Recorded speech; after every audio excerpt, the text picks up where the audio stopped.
ပိုင်းရများရဲ့လိုအပ်ချက်တိုင်းကိုအမြဲဖြည့်ဆည်းပေးနေတဲ့ညီမတို့တာယာအနေနဲ့အခုဆိုရင်လည်း high quality product များဖြစ်တဲ့ solid aluminum cladding များနဲ့ gate door များကို overseas မှမှာယူတင်သွင်းပေးခဲ့တာပဲဖြစ်ပါရဲ့ရှင်။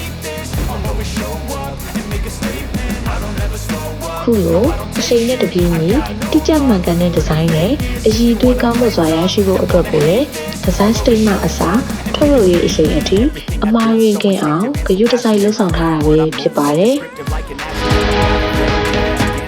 အရည်အသွေးပိုင်းကိုလည်းတိကျမှန်ကန်အောင် top party အဖွဲ့များနဲ့နိုင်ငံတကာအရည်အသွေးစံချိန်အတိုင်းဖြစ်အောင်စစ်ဆေးပေးထားတာပဲဖြစ်ပါတယ်ရှင်။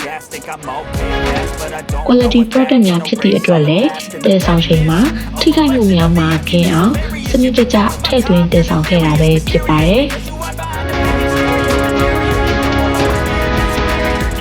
3mm အထူရှိတဲ့ solid aluminum panel များကို PPDF ကိုတင်အသုံးပြုထားတဲ့အတွက်ခိုင်ခံ့လှပနေမှာဖြစ်ပြီးစေးသားများဟာလည်းအလွယ်တကူလွင့်ပြမသွားပဲအဆောက်အဦရဲ့အလှကိုရေရှည်ထိန်းပေးထားမှာပဲဖြစ်ပါရဲ့ရှင်။